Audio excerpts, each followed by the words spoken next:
Halloween siniestro, un crimen con pocas certezas. Cuenta la leyenda que durante la noche de Halloween, las almas procedentes de todos los reinos espirituales eran libres de vagar por la tierra. Entre ellos, había una particularmente malévola que iba de pueblo en pueblo con la consigna truco o trato, el popularmente conocido trick or treat.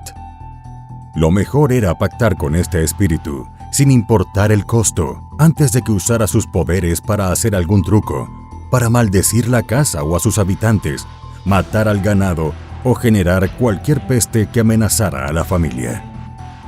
Es tal vez una de las noches más esperadas del año, sobre todo en Estados Unidos y Canadá. Cada 31 de octubre vuelven las leyendas, las historias de terror, los disfraces. Y como aquellos espíritus de la leyenda, grandes y chicos dan rienda suelta a su imaginación y se unen en coro al truco o trato. Pero en 1975 no habría Halloween para la comunidad de Bellhaven, aunque sí serían testigos de una de las peores pesadillas. Justamente la mañana de aquel 31 de octubre aparecería el cuerpo sin vida de la pequeña Martha Moxley, debajo de un árbol en el patio trasero de su familia. Hola a todos, mi nombre es Héctor y 3 veces por semana en este canal te traeremos los crímenes que han impactado a todo el mundo, desde desapariciones hasta los más terribles asesinatos. Injusticia, impunidad, corrupción y las más duras sentencias serán los acompañamientos de estas historias. Antes de comenzar con el relato, te pido que te suscribas y actives la campanita con todas las notificaciones. Tampoco olvides dejar tu like, ya que de esa manera podré seguir creando contenido. Sin nada más que decir, analicemos juntos todos los detalles de esta historia criminal.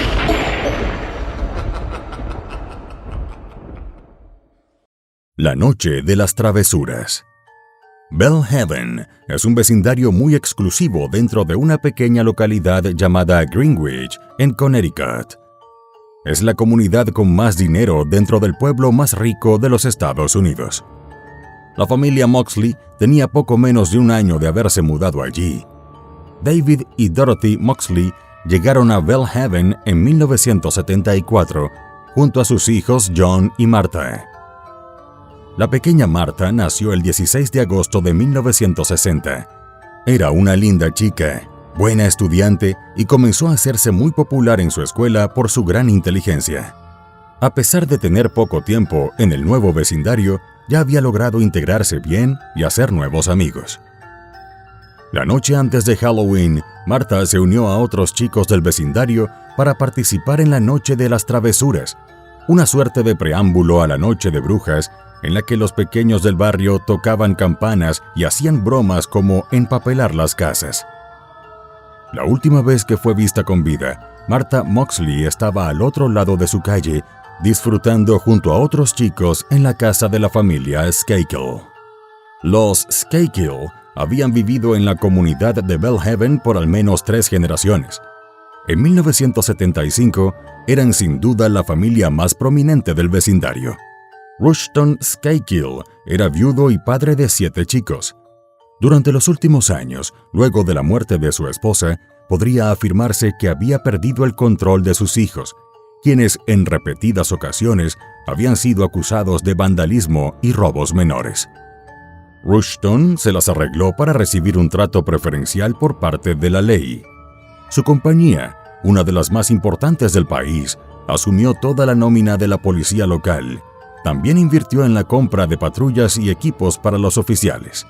Parecería que estaba interesado en mejorar las condiciones de la policía local y de la seguridad del vecindario, pero evidentemente tenía otros intereses. No sería descabellado afirmar que Rushton Skakel tenía una comprensión especial respecto a cómo se mueven ciertos hilos en la sociedad. Su hermana, Ethel, era la viuda de Robert F. Kennedy, sin duda el clan más influyente de todos los Estados Unidos, una familia con un desempeño sobresaliente y tradicional dentro de la política y los negocios. Thomas Skakill era un chico bien parecido. Tenía 17 años, era popular y atlético. Se había fijado en Martha. Michael, su hermano menor de 15 años, también se sentía atraído por la chica, pero mientras el mayor trataba de conquistarla dulcemente, Michael era más tosco. Pese a su corta edad, ya bebía en exceso. Él y su hermano Thomas peleaban con frecuencia y no tenían una buena relación. Sin saberlo, Martha había quedado atrapada en medio de una disputa entre hermanos. La noche de las travesuras, Martha estaba castigada. Sin embargo, le rogó a su mamá que la dejara ir con los chicos a hacer bromas por el vecindario. Eran cerca de las 7:30 de la noche cuando terminaron de cenar y la chica convenció a su madre de que la dejara ir. La condición era que debía regresar a casa antes de las 10. Aceptó el trato, tomó un cartón de huevos y una lata de crema batida y salió a hacer travesuras con sus amigos. Su madre nunca más volvió a verla. Horror antes del Día de Brujas. Los espíritus malignos que invaden la tierra durante Halloween tienen que haberse adelantado aquella noche de 1975. No es posible explicar tal fatalidad de otra manera. Sobre las 9:30 de la noche, Martha fue vista con vida por última vez con Thomas Skakill. Al día siguiente, la mañana de Halloween, el cuerpo de la chica de 15 años fue hallado sin vida debajo de un árbol en el patio trasero de la casa de su familia. El cadáver de Martha Moxley fue hallado boca abajo, semidesnuda, con los pantalones y la ropa interior abajo, y salvajemente golpeada. Junto al cuerpo se encontraban los restos de un palo de golf número 6 que evidentemente se volvió pedazos tras el ataque salvaje. La autopsia reveló que la pequeña murió como resultado de un traumatismo severo. También recibió una herida punzopenetrante en el cuello. Se presume que fue herida con una de las partes fracturadas del mismo palo de golf. Su cuerpo no tenía evidencias de violación. Lo que comenzó como una noche normal entre amigos tuvo el más cruel de los desenlaces. Según algunos allegados, Martha Moxley comenzó a coquetear con Thomas Skakill y finalmente lo besó. Ambos fueron vistos después de las 9 de la noche cerca de la piscina en el patio trasero de la propiedad de los Skakill. Como Thomas fue el último que estuvo con ella, se convirtió en el principal sospechoso. Inmediatamente, Rushton, su padre, hizo todo lo que estaba a su alcance para que las autoridades no pudieran acceder a los registros escolares y de salud mental de Thomas y sus otros hijos. La noche del homicidio, Rushton estaba en un viaje de trabajo. Quien estaba a cargo de los hermanos Skakill era Kenneth Littleton, un joven de 23 años que el padre de los Skakill había contratado como tutor interno. Mientras los chicos se divertían esa noche, Kenneth estaba en el primer piso de la residencia viendo televisión. Sin embargo, también se convirtió en uno de los principales sospechosos. El 30 de octubre de 1975, Martha Moxley, una niña de tan solo 15 años, fue brutalmente apaleada hasta la muerte en la parte más exclusiva de Greenwich, Connecticut, una de las comunidades más exclusivas de los Estados Unidos, donde las personas viven en grandes mansiones de exuberantes jardines. Se presume que la chica conocía a su atacante porque no había ninguna evidencia en su cuerpo que demostrara algún tipo de lucha o forcejeo. Después del primer golpe, el cuerpo de la pequeña, inconsciente pero aún con vida, fue arrastrado más de 20 metros hasta la propiedad de su familia. Allí fue salvajemente golpeada hasta asesinarla. El palo número 6 usado para el ataque se partió en 4 pedazos, usando una parte filosa. Martha recibió una herida profunda en el cuello. El agresor movió el cuerpo unos metros más y lo dejó abandonado debajo de un pino en el patio trasero de la casa de sus padres, junto a los restos del palo de golf, salvo la parte de la empuñadura que no se encontró jamás. Pasadas las 10 de la noche, Dorothy, la madre de Martha, comenzó a irritarse. El acuerdo era que la chica debía regresar a las 10. Pasada la medianoche, la irritación se había transformado en preocupación. Dorothy tenía miedo. Su instinto de madre le decía que algo andaba mal. Desesperada, empezó a llamar a los vecinos. Las primeras llamadas ubicaban a Martha en la casa de los Skakel. Varios coincidían en que la habían visto por última vez con Thomas. Se animó y llamó a la residencia repetidas veces, pero Thomas nunca tomó el teléfono. Finalmente, la hermana mayor de los Skakel le dio a Dorothy el mensaje de Thomas. La última vez que vio a la chica fue a las 9:30 cuando iba de regreso a casa. Dorothy no podía entender cómo su hija simplemente se había desvanecido en unos pocos metros cruzando desde la propiedad de los Skakel y regresando a casa. A la mañana siguiente, y sin ningún rastro de su hija, Dorothy informó a la policía. Realizaron un patrullaje de búsqueda, pero sin resultado. Algunos amigos de Dorothy se acercaron para acompañarla. Sobre las 12:15, una compañera de escuela de Martha iba cruzando por la propiedad de la familia. Vio entre los árboles lo que parecía un saco de dormir. Pero cuando se acercó, descubrió que se trataba del cadáver de Martha Moxley. Un error en una cadena de errores. La chica corrió gritando e informó el terrible hallazgo. La policía lo confirmó. Dorothy simplemente quedó en shock. No pronunció ni una sola palabra. No lloró. Permaneció en silencio, prácticamente inmóvil. Solo se sentó con la mirada completamente nublada, perdida, y una sola certeza: su hija no iba a regresar nunca más. Lo que vendría después podría considerarse como una cadena de error tras error. Claro está, también afectada por el poder, el dinero y las influencias. Los dos policías que llegaron a la escena del crimen no tenían ningún entrenamiento para este tipo de procedimientos. El último asesinato en la zona había ocurrido casi 30 años atrás. Ni siquiera fueron capaces de cumplir con la máxima que estipula que una vez hallado un cadáver, debe hacerse todo lo posible por resguardar la escena del crimen. Mientras uno de los policías corrió a pedir ayuda, el otro patrullero decidió refugiarse en el auto. Por su parte, Rushton Skakel hizo todo lo que estuvo a su alcance para que la justicia no pudiese involucrar a sus hijos. Impidió el acceso a sus registros escolares, policiales y psicológicos. Hasta que le fue posible, evitó que la policía inspeccionara su casa.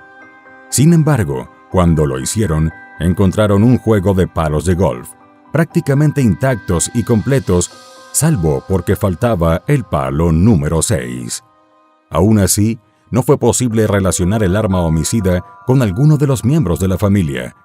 Después de todo, cualquiera de los que estuvo en la propiedad la noche anterior podía haber tomado uno de los palos de golf. Según los estudios forenses, la hora del homicidio fue a las 10 de la noche. Para ese momento, Thomas estaba junto a Kenneth viendo la televisión, mientras que Michael estaba con unos primos a 20 minutos de casa viendo una película. De esta manera, los principales sospechosos quedaban fuera de la escena del crimen para el momento del homicidio, por lo que, con el pasar de los meses, el caso y las posibilidades de que se hiciera justicia se fueron esfumando en el tiempo. Un par de años luego del asesinato, y sin una respuesta, los Moxley decidieron mudarse.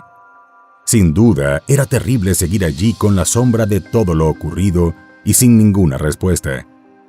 Por su parte, Michael terminó abandonando la escuela. También se mudó, y sus problemas de adicción a las drogas y el alcohol no hacían más que empeorar. Por más de 20 años, el asesinato de Martha Moxley permanecería sin respuestas y sin justicia. En 1991, el escándalo por violación en el que se vio involucrado otro de los Kennedy nuevamente avivó la llama del asesinato de Martha. Durante el juicio de William Kennedy Smith por violación, trascendió que él podría haber estado en la casa de los Skakel aquella noche fatídica de 1975. Sin embargo, luego esto fue desmentido. Con el caso de Kennedy, se abría una década signada por escándalos sexuales, abuso de poder y de influencias y crímenes, tal como ocurrió con el asesinato de la esposa de O.J. Simpson, que tuvo una cobertura mediática sin precedentes, tal como sucedió con el escándalo sexual del presidente Clinton y la pasante de la Casa Blanca.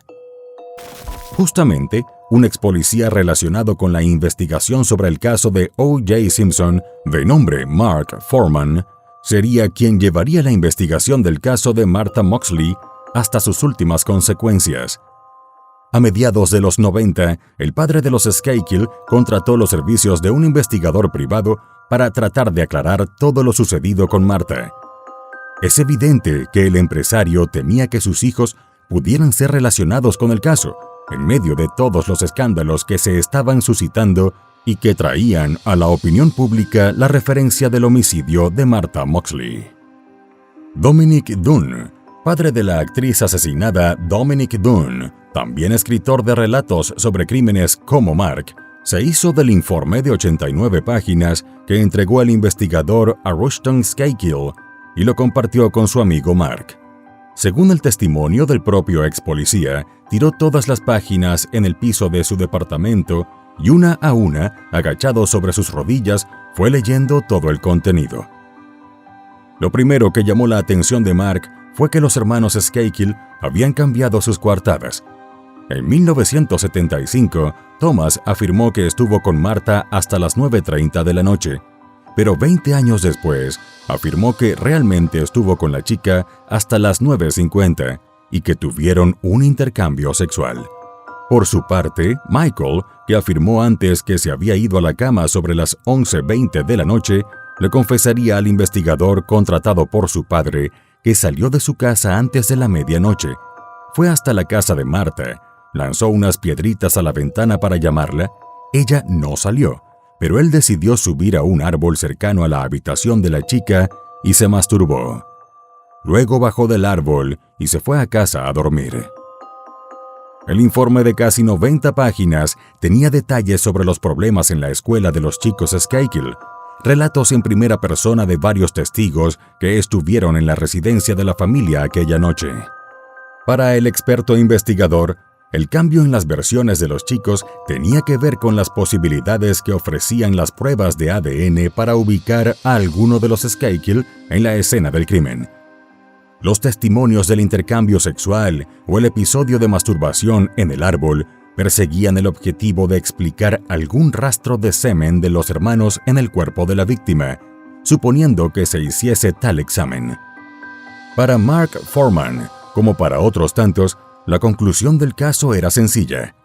Martha Moxley quedó en medio de un enfrentamiento entre dos hermanos, que además no tenían la mejor relación. El mayor, Thomas, se salió con la suya y conquistó a la chica, y el menor, Michael, preso de la ira, decidió ir tras la chica y atacarla.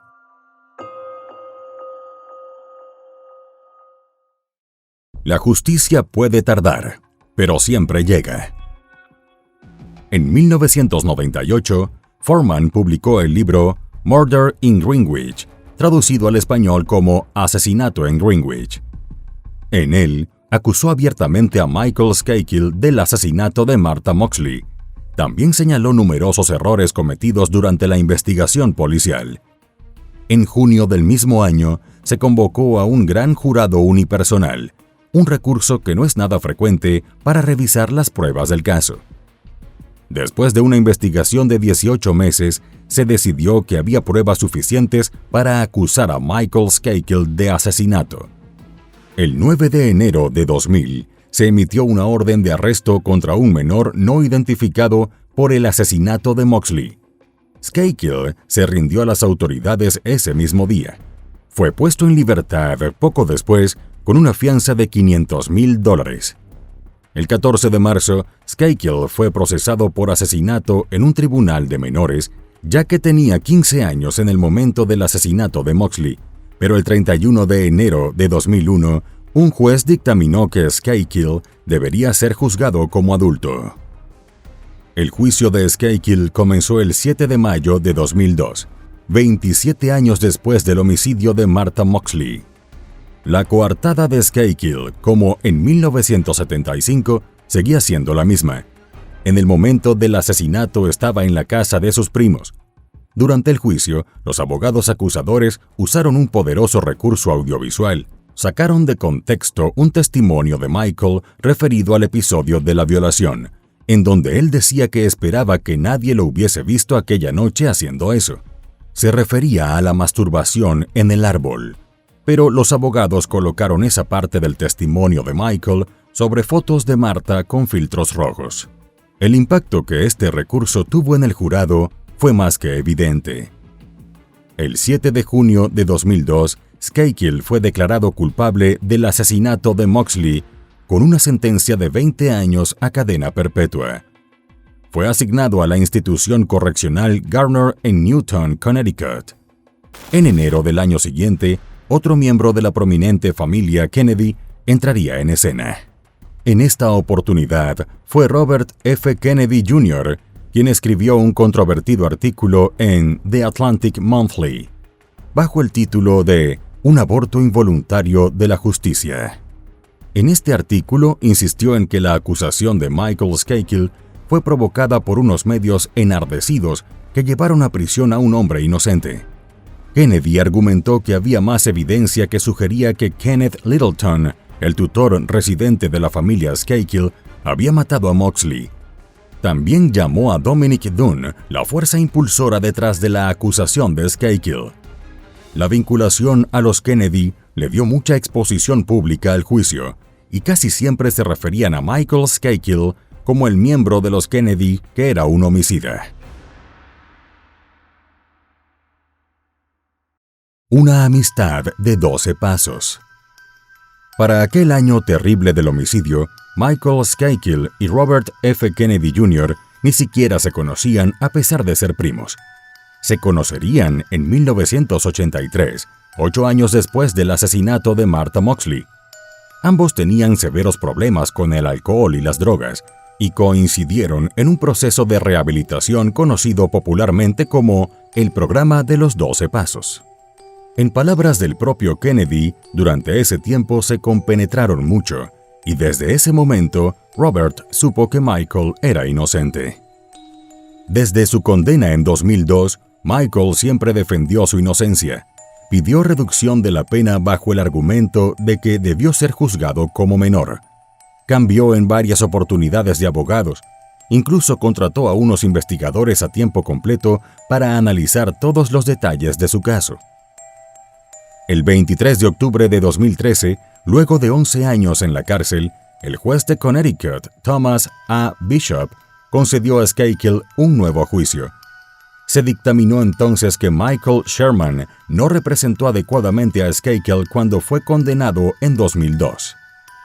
En su fallo, Bishop escribió que la defensa en tal caso requiere atención a los detalles, una investigación enérgica y un plan de defensa coherente, afirmando que las fallas de los abogados litigantes en cada una de estas áreas de representación fueron significativas y, en última instancia, fatales para una defensa constitucionalmente adecuada. Como consecuencia de las fallas declaradas por los abogados litigantes, el Estado obtuvo una sentencia condenatoria que carece de confiabilidad, explicó el juez. El 21 de noviembre de 2013, Skahill fue liberado con una fianza de más de $1 millón, junto con otras condiciones.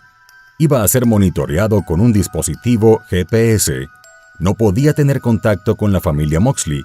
Debía registrarse periódicamente por teléfono y no se le permitiría salir del estado de Connecticut sin autorización. En julio de 2016, 14 años después de la sentencia de Michael y después de 33 años de aquel programa de rehabilitación, Kennedy publicó un libro en defensa de Skahill titulado Framed, enmarcado en inglés. Ese mismo año, el 30 de diciembre, la Corte Suprema de Connecticut falló 4-3 para restablecer la condena de Skahill, pero la Corte Suprema de Connecticut la revocó el 4 de mayo de 2018 y ordenó un nuevo juicio. Finalmente, el 30 de octubre de 2020, el estado de Connecticut anunció que no volvería a juzgar a Skakel por el asesinato de Moxley. ¿Realmente se hizo justicia? El 30 de octubre de 1975, una niña de 15 años llamada Martha Moxley fue brutalmente apaleada hasta la muerte en la parte más exclusiva de Greenwich, Connecticut. El arma homicida fue un palo de golf número 6. Fue golpeada con tanta fuerza que el eje se rompió en 4 pedazos, de los cuales solo 3 fueron descubiertos en la escena del crimen. La parte de la empuñadura, que podría haber tenido huellas dactilares del asesino, nunca se encontró. Los Skakel siempre habían gozado de una mala reputación y se pensaba que algunos de los hermanos podía ser responsable del homicidio. Sin embargo, el poder, el dinero y las influencias hicieron de las suyas. Pasarían más de 27 años para que hubiese un responsable del homicidio. Aunque Michael Skakel pasó 11 años en la cárcel, siempre sostuvo su inocencia respecto a un caso que deja más preguntas que certezas sobre aquella noche antes de Halloween, cuando se desataron los peores y más terrenales demonios. Y bueno, querido espectador, aquí termina la historia criminal del día de hoy. Me interesaría mucho saber tu opinión, así que te pido que la dejes en los comentarios del video, siempre con respeto a la víctima y su familia. Podemos debatir, pero siempre con el respeto que todos merecemos. De nuevo te recuerdo que te suscribas y dejes un like para dejarme saber que mi trabajo es de tu agrado. Buenas noches. Hasta la próxima historia criminal.